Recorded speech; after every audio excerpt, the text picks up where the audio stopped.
Hello and welcome, everyone.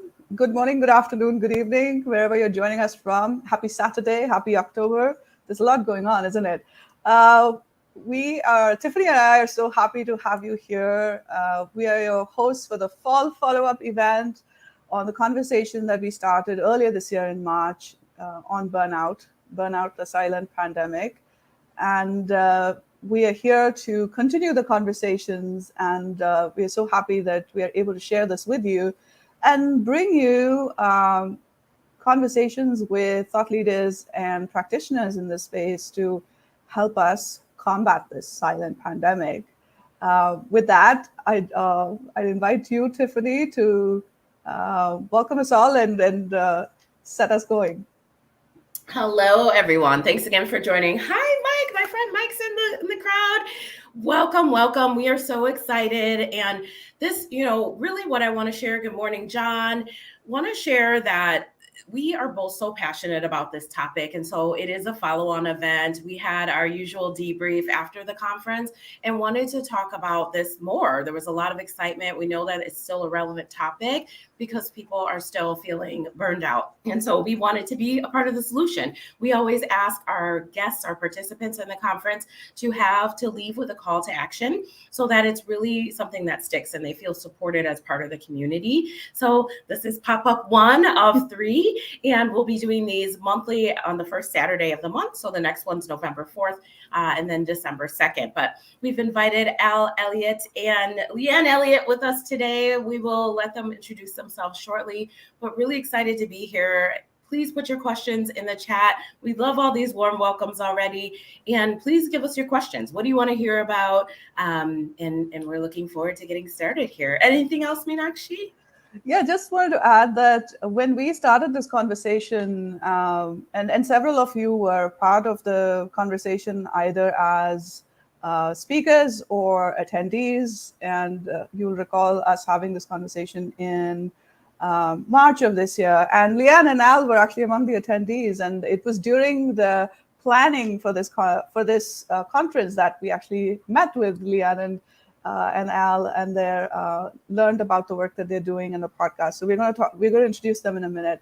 But what I wanted to add was that burnout is something that's been around for a long time, but I think with the pandemic, it's really bubbled up to the top as a concern, and it's become more visible. And the other thing is that we have seen, and in our own work as consultants and coaches, we are seeing that burnout is really a systemic issue, although we are sometimes made to feel like it's an individual level issue, and somehow we as individuals need to find all the solutions for that. So we're very aware of the sort of the paradox around burnout. And so our endeavor here is to really, one, bring these conversations in public forums, and two, create awareness around burnout and how we can recognize burnout, what are some strategies to prevent and recover from burnout.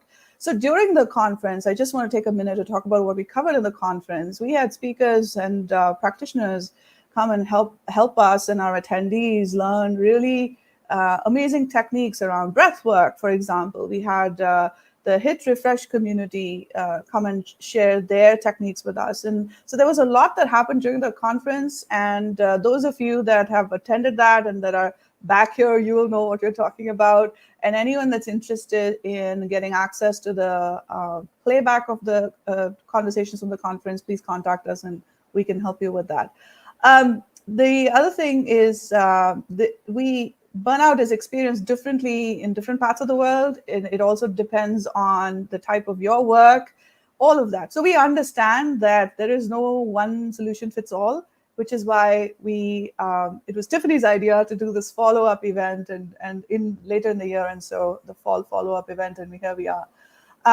And our guests today are the lovely Al and Leanne Elliott. Welcome. Thank you so much for taking the time to be with us today.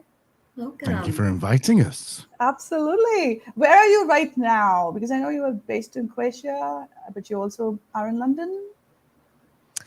Yeah, we're what the kids call digital nomads. So we've been living everywhere and nowhere for the past 10 years, but we are currently in Mostar in Bosnia and Herzegovina. And it is a Okay. beautiful October day. Summer is clinging on here, so that's nice. That's fantastic. Leanne is a business psychologist, and Al is a business owner, and together they work together, and they also are co-hosts of this amazing podcast. If you haven't checked it out, you have to check it out. Truth, Lies, and Workplace Culture. And you recently celebrated 1 year of the podcast, didn't you? Yeah, it was kind of weird, wasn't it? Because we had a Yeah. podcast before about traveling, and then obviously COVID happened, so we stopped doing that for a little while. So then we came back into and did this one, and we honestly thought, we thought it was going to go for maybe about 6-7 episodes, and we'd get a bit bored, and then bang, 52 episodes in, and it was it was incredible. Yeah, it's been fantastic to watch your journey. Yes, congratulations. And I know that you bring amazing authors and speakers and thought leaders. And our next speaker for our series, we found her through your podcast, Sally Clark. So we're excited about that. But I also know that the work that the two of you do individually, it intersects. And I know you say you are all about simplifying the people business for owner-led businesses. Yeah, so we want to hear a little bit more about that, and we'd love to hear your own stories and journeys in dealing with burnout and what how you recognize that and what is it that you've done. And I know that you're also going to share some ideas for both individuals and businesses, because those are the two contexts you're going to be talking about. So we are really thrilled to have you both here. And with that, I'm going to pass it to you. And how can we forget to welcome everyone here? So we're already like Tiffany said, loving to. It's fantastic to see everyone pop in the chat. So that if you're just joining us, let us know where you're joining us from. Let us know what questions or comments you have on this topic. And what we're going to do is Al and Leanne are going to present their thoughts, and then we'll keep taking in questions from the audience. And Tiffany and I have a couple of questions of our own as well. So we're going to spend the next 50 odd minutes together, and looking forward to it. Tiffany, anything else before we hand it off? No, I'm just excited about this, that everyone's here, and I'm excited to hear what you have to share today. All right. So over to you, Leanne and Al. Cool. Well, welcome everyone. Thank you for joining us on a Saturday, wherever you are in the world. Good morning if you're in America, I'm guessing. It's very early good morning for you if you're in Australia, or are you good night? I believe very, very early morning or very late night, depending on your perspective, I guess. Well, knowing the Australians, probably a very late night. And good afternoon if you're from Europe, which is where we are. So thank you for joining us. Lee, do you want to? We have prepared a couple of slides. We want to go through. I know you just mentioned that you might want to hear our personal experiences of burnout. So, should we keep those to the end?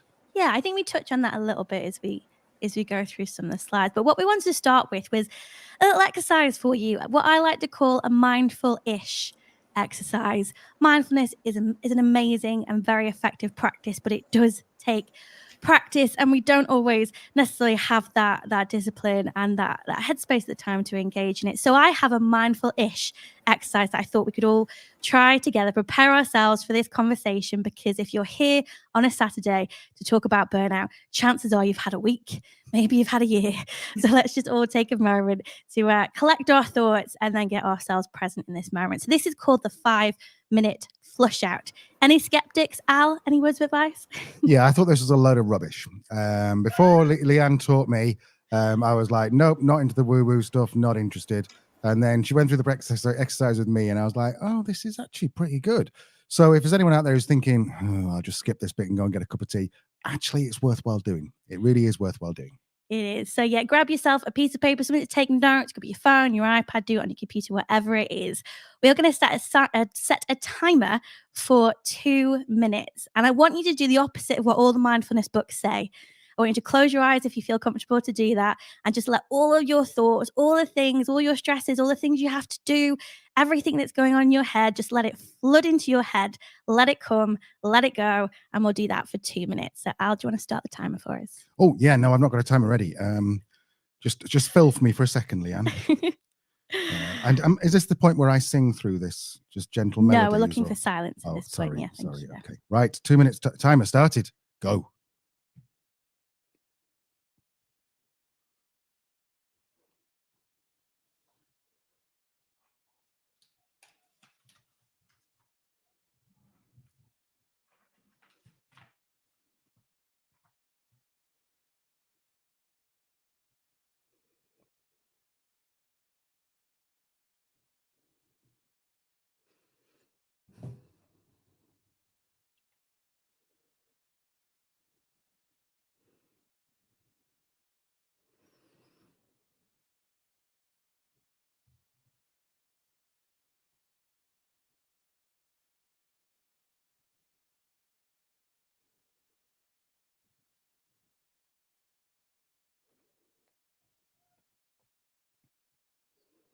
That's 1 minute.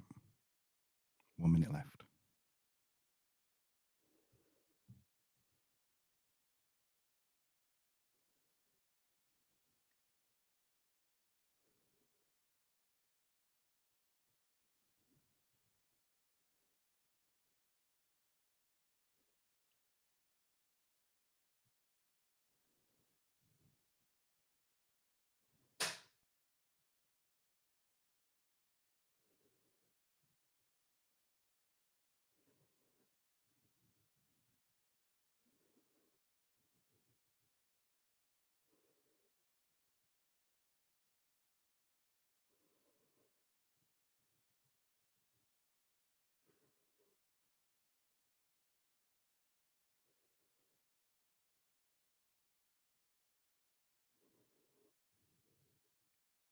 Okay, there's your 2 minutes.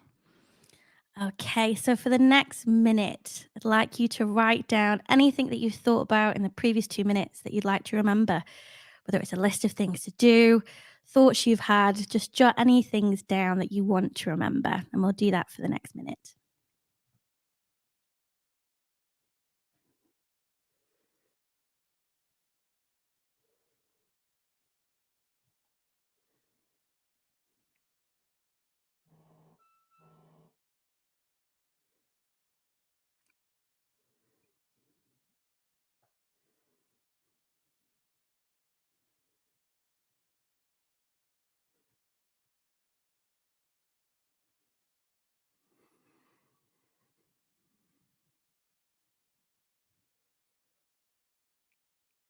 Just 20 seconds left.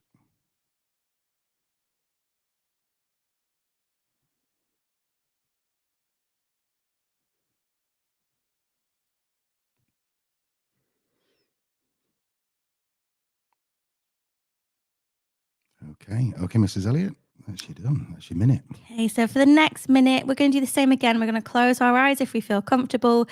Just sit and again, let anything else flood into your mind, let those thoughts come. And we'll do that for another 60 seconds.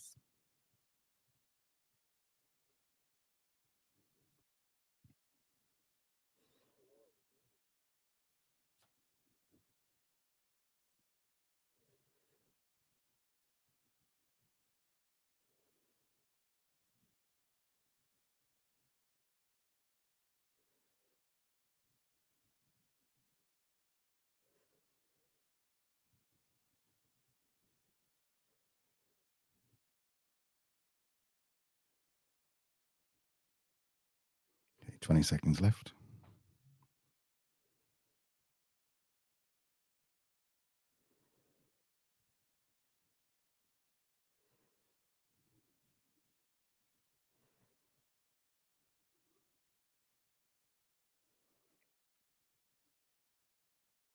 Okay. Okay, and for the final minute, just write down anything else, anything new that has come to your mind that you want to remember. And we'll just do that for the next minute or so.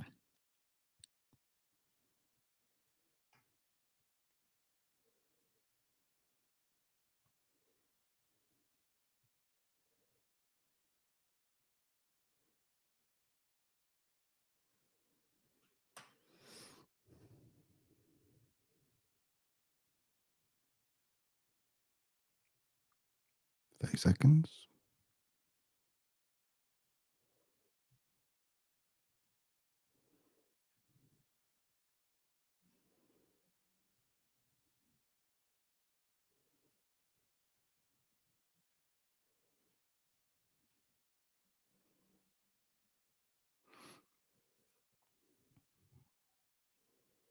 Okay.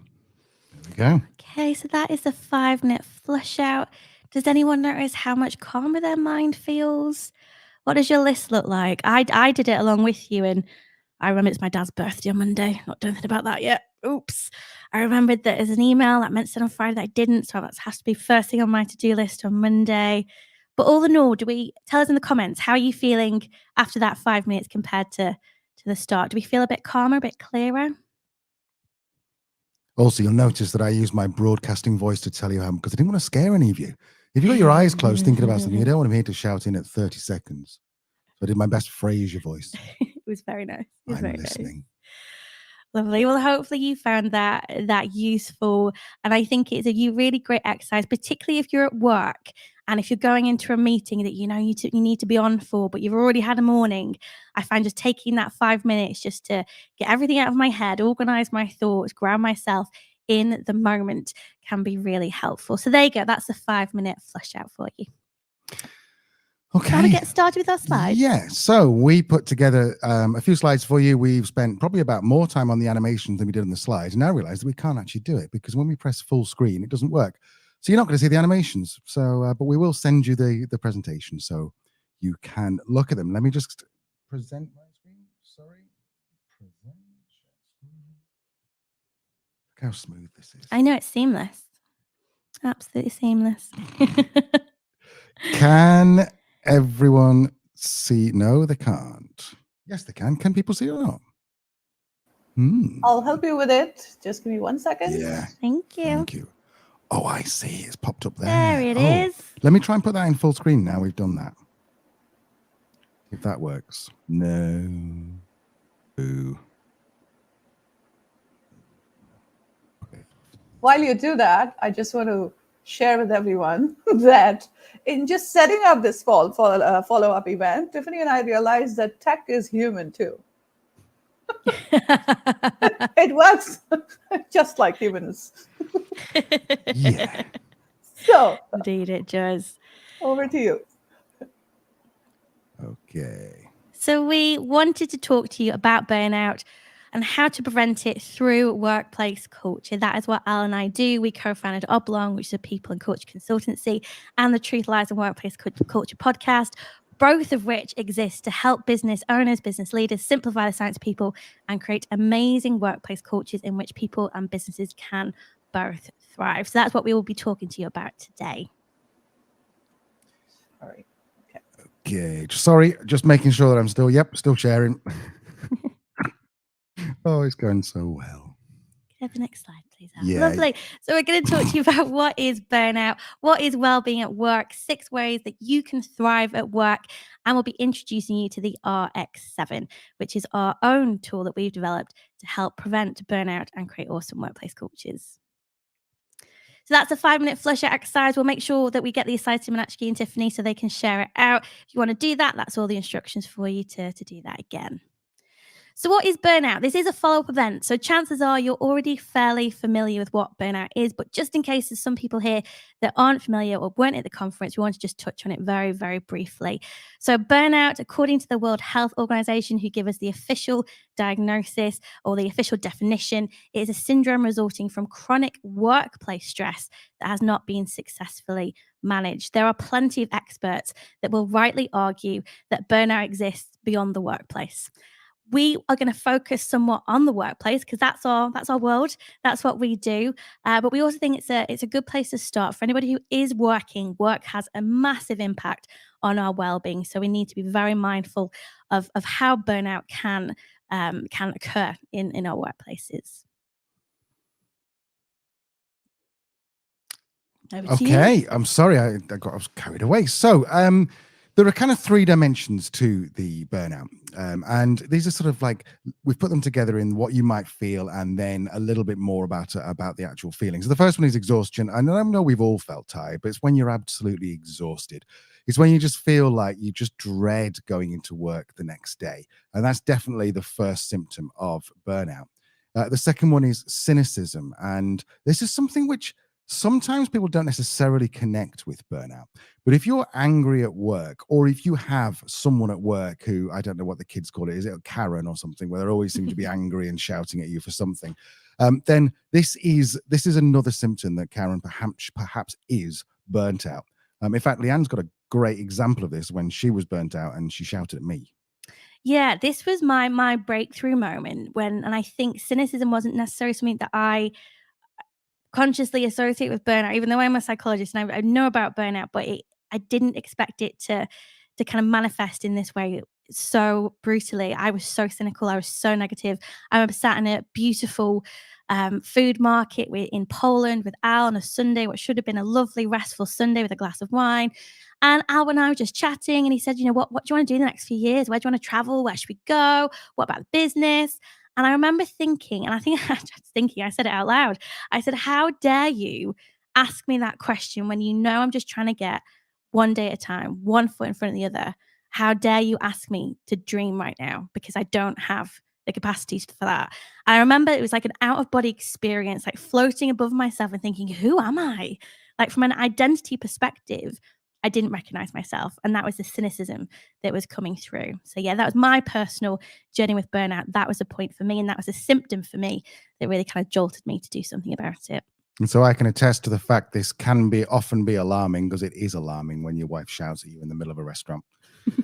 So, next slide. So the third dimension is reduced, and I can't say this word, but efficacy. See, Leanne's a scientist. And that's just that's when you just believe like you're failing. You just lost confidence in everything. And I mean, if you've ever done a piece of work and you spent maybe a day on the piece of work, and then you perhaps at the end of the day, you look at it and think, this is all rubbish. This is just utter crap. That's probably because you're starting down this road of burnout. And actually, when you come back the next day and you look at it, you go, actually, no, this is really good. Just might need a little tweak here and there. But I've been there many times where you just look at it and go, this is rubbish. I'll start all over again. And that's one of the major signs. So those are the sort of 3 dimensions of burnout. Anything else to say on that, Lee? No, I think just to re-emphasize the point you made, that these are symptoms that will be persistent. This won't be the odd day that you might feel cynical or tired or unproductive. This is persistently and consistently how you feel most days, particularly within a work environment. Now, there are some other signs which we have here, which in our animation all popped in beautifully, but you're just going to have to You'll have to, when we that. send you the slides, put it on Animate, because I'll do such a beautiful job. But there you go. So yeah, there are other signs.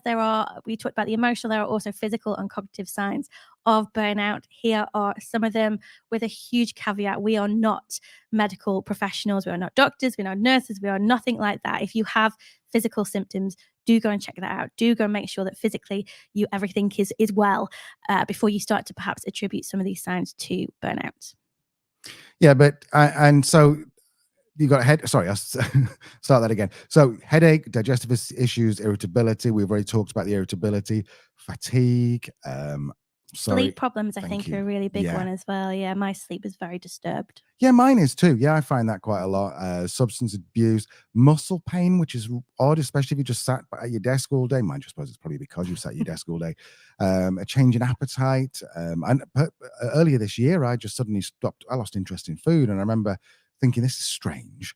But I think it was at the time where we got lots going on, and so yeah, very stressful. And social withdrawal, which is, probably, I think, one of the major ones. When you see someone, and you'll know this, if you see colleagues at work who just seem withdrawn, then there's a very good chance that they're either on the route to burnout or they are quite far down. Yeah, they're experiencing stress, particularly in meetings. If somebody usually has an energy and they're just not bringing that could be a sign, if you are a leader, that person may be struggling with stress.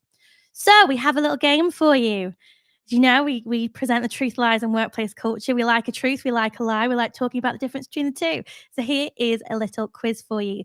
There are 3 statements here. 2 are true and 1 is false. Which one is false?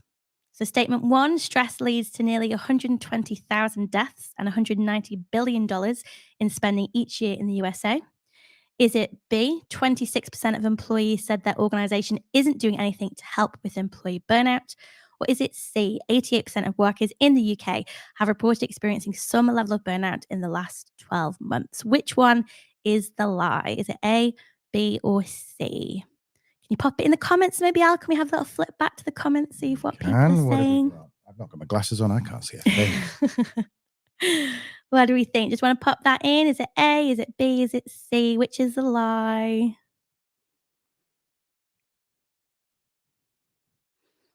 All the above.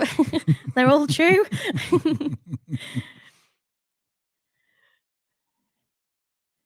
B is the lie. C. B. A.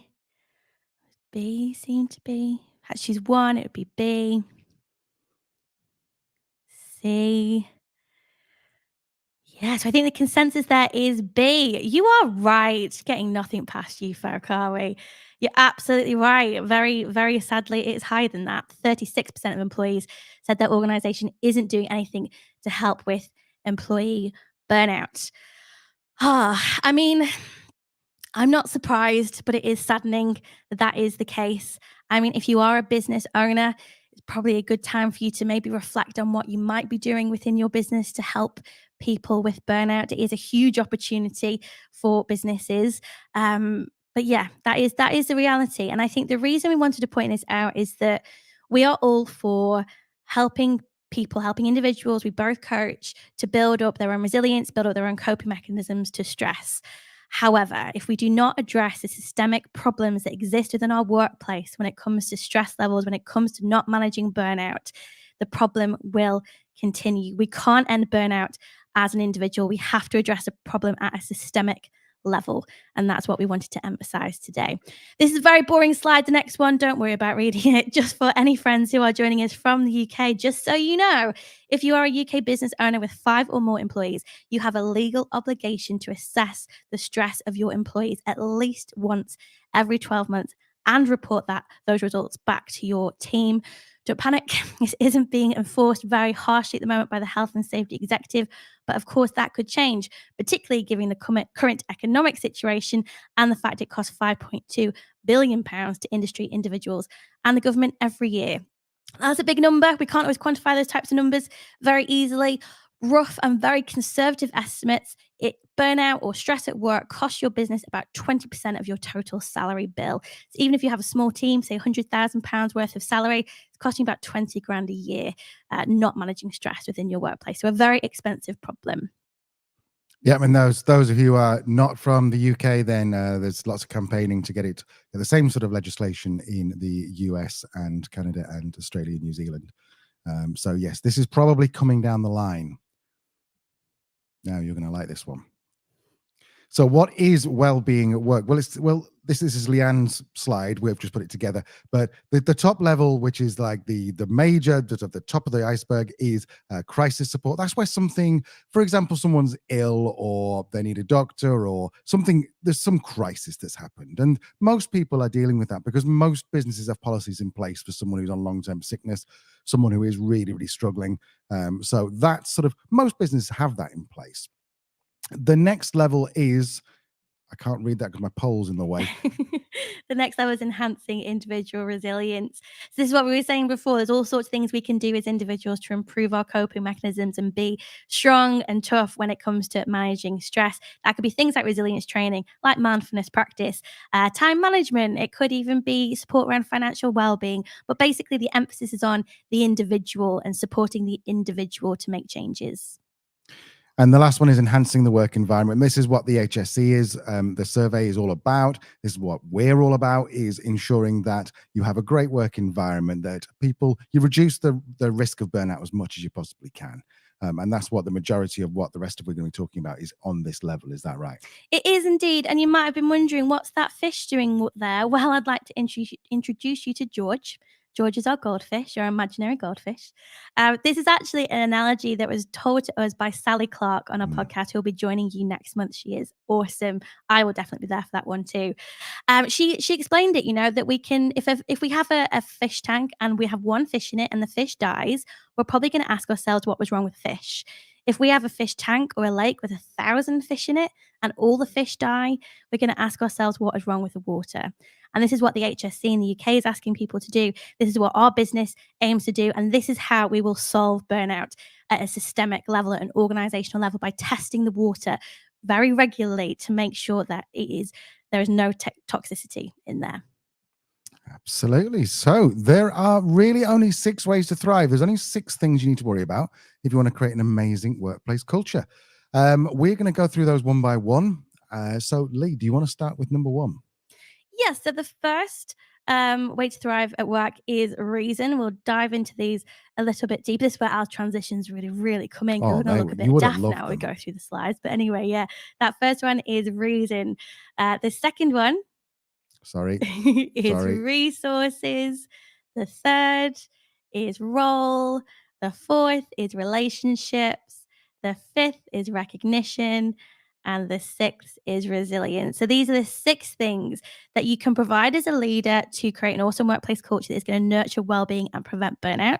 Or as an individual, when you're assessing your own workplace, maybe if you're assessing an organization you might be joining, or whether you should leave your organization because it is damaging your mental health, these are the 6 things that you can assess within your organization as an individual as well. And that's what we'd like you to do as we go through them. So next slide, please, Al. Yep. Just before we do, we will be going through these individually so you know exactly what they mean. You're probably, those of you who have worked out what the RX7 stands for, it's R times 7 because there's 7 of these ways. We'll come on to number 7 in a minute. Spoiler alert, there's only 6 there. Well, I'm future pacing and also building the tension, and they all begin with R, which is what my point I was trying to make. But anyway, so go on, Lee. So yeah, we're going to go through the 6 or 7 R's over the next couple of minutes. Note down how are you doing in those areas? How full are you? Are you in the pink? Are things struggling a little bit in that area? Are you in amber? You know, they could be better, they could be worse. Or are you green? Is that something you love about your job? You love about your organization? It's definitely a source of your energy and a source of your positive well-being. So we'll go through them one by one. So the first is reason. Al. Okay, so this is the reason why you get up in the morning. So, for example, in the NHS in the UK, I think it's the largest employer in the UK, one of the largest in the world, and it's always in turmoil. And if you go in there on what you'd call the ER in America, we call A&E over here on a Friday night, there is all kinds of wrongness going on, and people just, God, it's an awful place. But why do doctors and nurses still turn up every single day? Why do they care so much? Why? Even when they don't get the pay that they think they deserve, even when they don't get the work conditions they think they deserve, why do they still go in there? It's because they've got a very solid reason. And you speak to any one of them who've been doing it for a long period of time, it is the reason. They've got engaging leaders, a clear mission, and a personal connection with the meaningful work they're doing. Absolutely. So yeah, how good is the reason your organization? Do you know what that mission is, and do you connect with it? Okay. So the second is resources. This is all about manageable workloads. You know, we could have all the reason in the world. If we've got a really high workload, we know intuitively that's going to start to impact our well-being sooner or later. So having positive resource at work means having a manageable workload. It means having adequate training we need to be able to do our job. And it means also that we have ongoing development opportunities. There is room for growth within that role. So that is resources. So you're pink, you're an amber, or you're green. In terms of the role, this is what we found that, I say we at the end did the research and the science behind this, but we found was that role is really important because you need to be clear on what you're doing. You need to be clear on what you're not doing, which is another good thing, because I think a lot of people who suffer from burnout are the same people who might go, oh yeah, I can do that. Yeah, no worries. And then spend the next 6 hours trying to create a Canva animation that I've done this morning, even though I've only done it once before. So I think you're just being really clear about what your role is obviously one of the most important things. What have I missed? Yeah, and it's also freedom to work within that role, so not being micromanaged or having, you know, that decision-making capability within the boundaries of your role, and again, clarity over future roles as well. Role and reason go hand in hand together. It's one thing to understand the mission of your organization, but to really experience that positive well-being, that sense of purpose and meaning, you also need to know how your role contributes to that mission delivery. And I think that's something to bear in mind. We in an ideal world, we'll have both of those, reason and role, working together. So the fourth is relationships. This is relationships with managers, with peers, with colleagues. It's the information and support that we get from them. It's how positive is the environment, how supportive is the environment. There is so much research into this. And I'm sure you're all aware that there's been a longitudinal study of the past, I think it's 80 years now. And it shows us time and time again that happiness, that well-being, the number one thing that contributes to that throughout our lifetime, including how long we live, is the quality of our relationships. Relationships at work are so important. We spend so much time there. We need to make sure that they are positive and contributing to our well-being. Absolutely. And then the fifth one is recognition. There's kind of two parts to this. The first of all, are you getting the recognition for the work you're doing? That's probably the most sort of obvious part of it. But then also, Leanne talks a lot about psychologically safe environments, and you. In fact, tell you what, why am I talking about? Because this is your expertise. What do you say about psychological safe environments? Psychological safety, I think it's such a popular thing to talk about now. It's really just being able to express your concerns, your ideas without any fear of negative consequences. And that's what recognition is. It's recognition that you're adding value through your ideas, through your feedback, as well as the pay and salary and benefits that you get. It's also about representation, appreciation, and importantly, that there is transparency in the organization of how decisions are made, that promotions are made fairly and not favorably. Yeah, I think everyone on the call will know what this is. Number 6, resilience. Yeah, so this is opportunities to build resilience in what is a crazy, crazy world. This does include how we build individuals up, but more importantly, in an organization, this is about how we provide chances for our employees to rest and recover.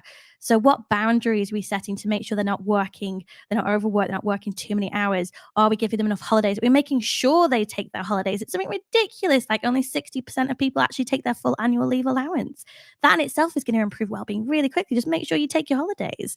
So this is as much about building our own resilience as it is the organization, making sure that people have the time to do that. I like to call this a bit of cash back, don't you?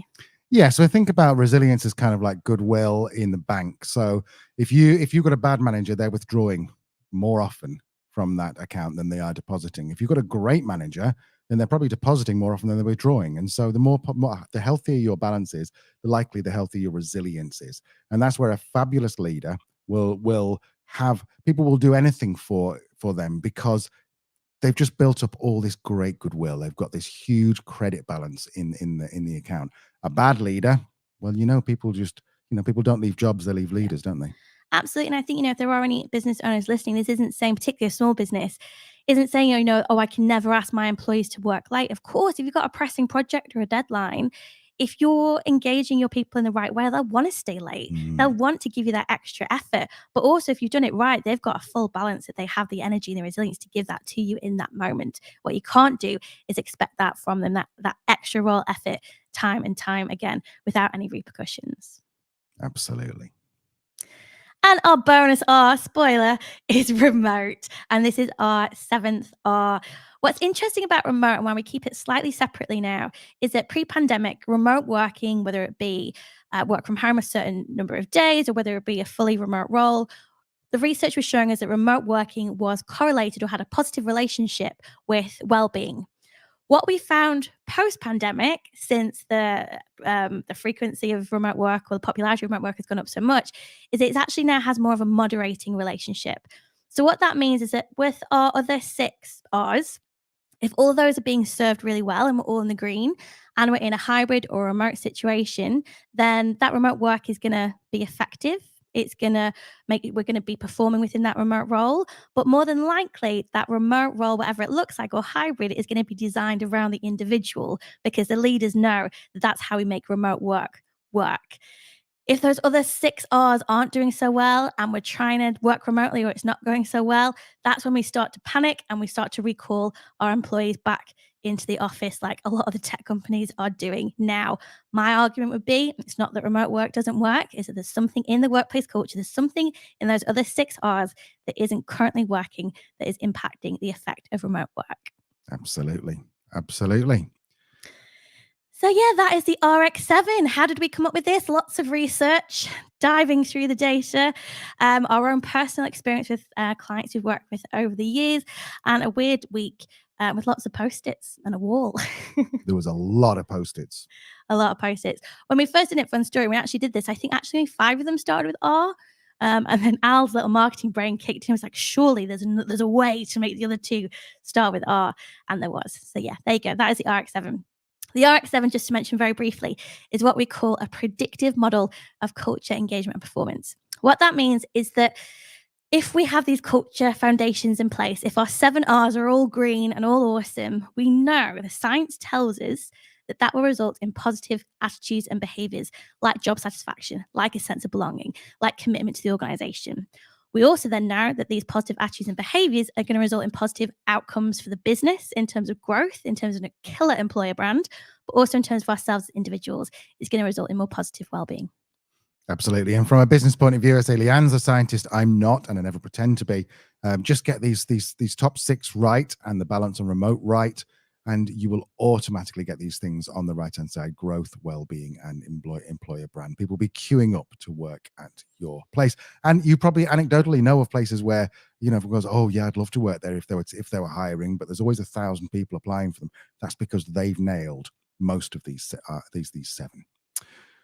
Okay, so we're going to go quickly onto this, and I'm going to pass over to Leanne for the science part of it. But one of the beauties of the RX-7, something which when Leanne showed me, I was blown away, was that you can actually start to predict things. So if, for example, we did a survey for your company, and we found that resources were low, but resilience and reason were very low, then Leanne says that there's a very good chance that, and this would have popped out on my animation, Yeah, that you're at high risk of burnout. And the same as an individual, if you're looking back through your scores and you're low on resilience and reason, average on resources, chances are you might be at risk of burnout, those feelings of exhaustion, being cynical, insecure, and unproductive. And we can do this for other things as well. But as Al said, we can work both ways. We can either understand how people are thinking and feeling and predict what is likely to happen in the organization if nothing is done about it, or we can look at an organization and say, or they'll tell us, we think we're experiencing hours of burnout. Okay, well, then more than likely, these are 3 things that we need to look at. For a similar thing as well in terms of, in terms of rust out. Did you want the rust out one? Yeah, so we did this in terms going of really well, isn't it? I think so. So this is in terms of rust out. So this is where rather than being kind of overworked and overwhelmed, you're kind of underwhelmed and underworked. So you're probably not appreciated. You're not getting that recognition. You don't really either probably more than, you don't really get the mission of the business, or you don't really care. And in terms of your role, chances are you're in a role that you're not finding fulfilling, and that results in rust out. And the final one as well that we can look at in this example, and again, if you're looking back through your results, is moral burnout. This is the type of burnout that I experienced, I think, is that feeling of, not only do I not understand what the reason of the company is, I'm pretty sure I don't agree with it ethically. My values aren't aligned. I don't vibe with this. In terms of recognition, yeah, it's a little bit, but I'm getting praised for stuff that doesn't make me feel great about myself. And my relationships, similarly, they're fine, they're professional, but they're probably not people that, give me energy or inspire me very much. That can result in moral burnout, so feeling helpless, perhaps guilty that you're working for this organization, angry, distrustful, or even a sense of betrayal. So they're types of predictions that we can use the RX-7 for. And just before you go on, I was going to say that TikTok I don't know whether you've heard, but TikTok have recently got this new app, which is bringing people back into the office where you have to literally scan in, clock in like in the 1950s, with their card and stuff. It's all electronic. And that is, what's funny is that anecdotally, I've heard from like on Twitter and whatever, people saying that people who work at TikTok are kind of morally burnt out, because they feel like the platform, is it really doing good? There's lots of bad things in the press. Their reason is kind of very low on it. Recognition doesn't seem to be brilliant. Relationships are strained. So there's an element of moral burnout, definitely a huge thing of moral burnout. And then they go, right, you're not allowed to work from home, and again, everyone back in the office. Immediately that remote modifier makes people go, screw this. The whole like throw the papers up in the air and go home. And so that's where this remote modifier is really, really important. Well remembered. Thank you. Welcome. What I'm here for. So as you look back through your scores, what can you do with that? Well, you can use it to create your own little well-being temple. And this is where you as an individual can take control over some aspects of your work. In terms of your resources, thinking back to yourself, am I working too hard? Is that because I'm being told to? Is because I feel I need to? Am I saying yes to too many things? Do I need to exercise my power to say no, perhaps? In terms of reason, is that a conversation I need to have with my manager? Like, just remind me again, what are we here to do? How is this feeding in together? Can we get some more communications about what we're actually achieving as an organization? I found that really helpful to my own sense of of purpose. And also don't forget those things that are green. We need to keep those things green. We need to make sure that we maintain them. So if we're loving our role, make sure we know where we can go next to stay in that company, or where we might be able to go next to do a similar type of role or progression of role that we enjoy. And same with relationships, continue to nurture those relationships, particularly if you're working remotely. It takes a lot more intention. But of course, don't forget about George. We can't forget about George. As much as we can do as individuals, if we take the time off to rest and recover from burnout and then put ourselves back in the toxic water, the same cycle is going to happen again. And that, again, is where you can use the RX-7 from an individual perspective when you're assessing your own workplace from your experiences as to whether this cycle is likely to continue. Okay, so we're getting really low on time here, I think. So you'll have all these slides. You can look through them. I'm just going to really quickly, you've seen this before. This is the RX-7. You can look through that at your time. This is the kind of dashboard you'd get if you were to use it, or your company was to use it, your organization. And you'd see these 7 along here, the 7 R's along here. And it shows you whether it's green, if it's good, orange, if it's okay, and then pink if it's not so good.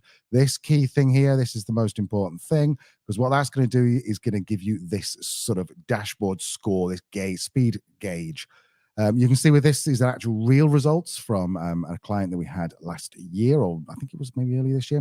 And yeah, last year, and then we did them again early this year. And you can see straight away, you can see that all of the numbers. Oh, what have I done here?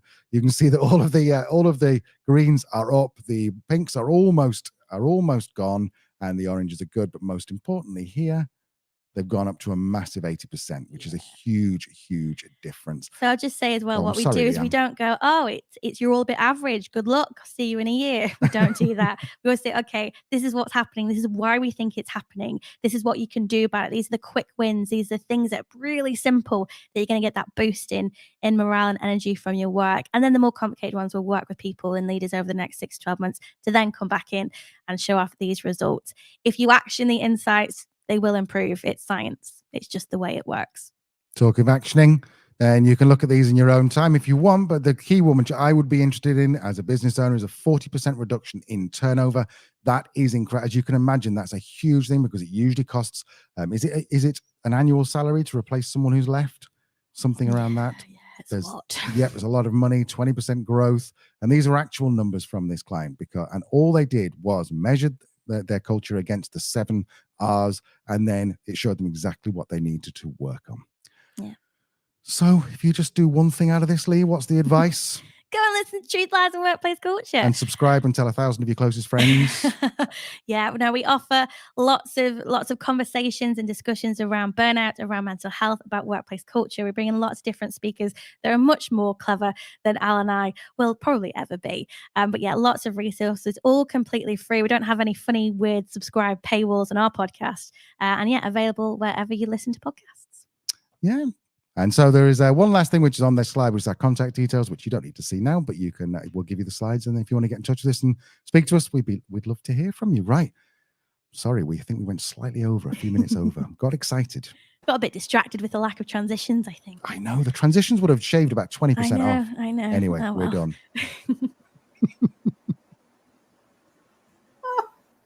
Thank you so much for that. You know what I was thinking? That I was thinking, oh my God, where were you in March when we did the conference? Because we met you right after the planning phase was done. And then I was thinking, oh, it doesn't matter. We still got them, and we got all this wisdom. Thank you so much. You're pointing the right way, even. How about that? Yeah. I've just realized I should have mirrored the camera, because she's actually sitting over there. But no, the clever one is that one. She's the clever one.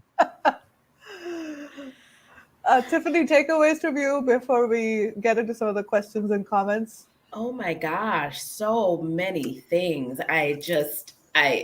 True to our tech forum, all my stuff is coming through Sapphire LinkedIn, not letting us do it. So if you see Sapphire in the comments, that's me. Just so many great case studies, takeaways. We love George.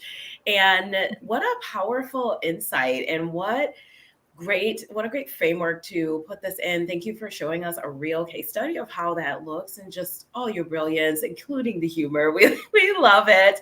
Wow, just thanks for being our guest. Thanks for helping us show up and be present for ourselves as well as in the organization and giving us such great tools and tips. I could go on and on, so I'm going to stop because I do also have the gift of gab. So back over to you, Meenakshi.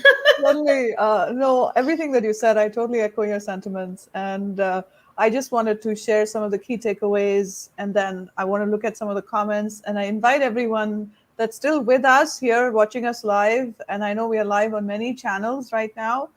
So wherever you are, please add in your questions and comments. And we have another 8 to 10 minutes together. So we'd love to take in your questions as well. Of course, in terms of takeaways, love the framework, the 7 R's. And I loved what you said, reason and role working together, that makes all of the difference. And that was a big aha for me to think about. I mean, I think I know this, but then the way you presented it in the context, it really made a lot of sense. And I'm looking at my notes here. The other piece that you called out, burnout versus rust out.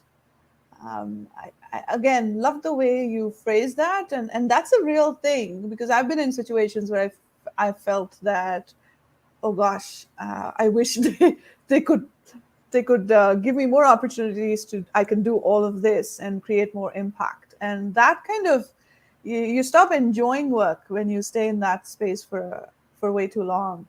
So especially those of us that are self-aware and we know what we bring to the table, it's important for us that people do bring us in to do the work. So thank you really very much for sharing that. Love the well-being temple and the concept of the moral burnout. So these are like some really, you've helped me personally in my work, also in my work as a coach, help me learn some language to help my clients, because a lot of these things come up in my conversations. So this has been personally very, very helpful for me. So thank you very much. That's been great. Thank you. Yeah. Thank you. Want to ask you what's coming up for you now as you've shared this. I know this is your work. What's coming up for you as you're here today with this audience? Yeah, well, I mean, the RX7 is something we've been working on for about 3.5, 4 years all in all, but RX7 in its current iteration for about 18 months and testing it and going back and doing the 12-month evaluation. So yeah, we've only been doing that with private clients. We're now launching the RX7 to the world and to anyone who wants to use it, which is exciting. In terms of the podcast, we are continuing our little roadshow of events. So we are at the Mad World Summit in London next week, which is really cool. Lots of different speakers from all sorts of organizations, all talking about mental health and well-being and what that's going to look like in 2024. So yeah, that's probably in the near future. What about the distant future? I was reading the comments. I wasn't listening to what you said. Sorry. How rude. I can't do two things at once. I can't. But we talked about did we talk about Mad World? Yes. Yeah. See, I really wasn't listening. So we talked about Mad. So in terms of the podcast, there is some. Yeah, we've started a YouTube podcast, which we're proud to say we're up to 13 subscribers. At 19. 19. Mm-hmm. One of them's my mum, and one of them's my brother. I think 2 of me actually. but we haven't really done anything about that. We're just posting our video podcasts on there to get used to the platform, but there'll be much more in terms of actual actionable videos, because I think, to be honest, no one wants to sit and listen to an hour or watch an hour worth of podcast on YouTube unless you're really weird. So look out for more videos coming from there. So even if you don't want to listen to the podcast, go to the YouTube channel. It's Truth, Lies and Work. Just search for that and subscribe. And there's some more videos which we're working on now coming out, much shorter, a little bit more actionable, a lot more like what we've been talking about today, but even more condensed based on one thing. We also have over 100 interviews now in the bag on my hard drive, from everything from Lord, Dame. We had Martin Lindstrom, the author of Biology, and BUYology, and also this one, Minister of Common Sense. We've got him. We have if anyone's into video hosting, we've got the guy who founded Wistia, interviewed him the other week. He talks about his amazing workplace culture, which is 100% remote. Really interesting the way he does that. There's lots of really cool things coming up. And so basically just subscribe. And we're not just saying that because we want the numbers. We just subscribe because we have genuinely got some great stuff coming up. And we'd love more people to hear and it. get in touch. We love it when listeners say, do you know what? It'd be great if you interviewed such and such, or have you ever talked about this? And we will go find it. We will go get those people in the podcast. This is, we're as much into making sure we're providing conversations of value to our listeners as it is indulgent for us to go and talk to really cool people. So yeah, if anyone has any ideas, anyone we should speak to, any conversations we should be having that we haven't already, let us know and we will make it happen. Absolutely. And if you have a question which you don't want to necessarily post in public, then we'll send out, actually, you're going to send out the presentation at you to everyone who's come, or post it somewhere. Yes, we can post it on LinkedIn. So, right, so you can see our contact details. Yes. And then just, or maybe even just private message Leanne on LinkedIn if you want, and she'll be more than happy to talk to you about it in confidence. Yes. And on that note, if you wouldn't mind sharing your, the channels, the YouTube channel, if you can put it in the chat just now, and we'll add it later on as well to the comments. I've learned a lot from your podcasts. I've listened to a few of them, particularly the ones with Sally Clark. That was episode 20 and 21. It was a 2-part conversation on burnout. And also I don't remember all the names of the speakers, but I love the value you bring to the listeners, because you usually have panels. So there's multiple perspectives in one conversation. And you provide a lot of context yourself as well. So there's a lot of the work that you do that comes out in the conversations. I really enjoy that aspect of your podcast. Thank you. I was listening to you. I was also trying to find the post to put our stuff on here. So you actually modeled monotasking. I say multitasking is a sin. We all need to get back to monotasking, which is what Al is a master of that, absolute master of that. I was just thinking that, Meenakshi. If I have to read something, I can't hear anything else. But I was actually just scrolling through and listening to you find the right post. So I will. I'll put all our channels in there. Yeah. But no, thank you for that feedback as well on the panels. It does take a lot of work, and Al is a master at editing it all together. But I think we like to be a bit different. Linear interviews are awesome and you can learn a lot, but if you've got different perspectives and you can answer and challenge each other, and then that's what we're here for. Yes, absolutely. And you're getting a lot of great comments here. I'm going to pop them in one more time. Also, shout out to Canva presentations. I love that you did your presentation in Canva. Yes. I always say I should do it more. Yes. We invite everyone to connect with Al and Leanne, subscribe to their podcast and their YouTube channel, Truth, Lies, and Workplace Culture. And you're going to get a lot more of this humor that you just saw. And I love how you make humor. I think it's just stupidness. It's brilliant. We love it. I think you just are being human on the podcast. And that's one of the things I appreciate about that. Before we close, I did have 1 or 2 questions. Because you also are in this sort of intersection between the individual piece and the business piece, and you advise business owners. In my experience, we see a lot of advice being given to business owners, to companies, in terms of this is how you need to treat your employees. This is what you need to do.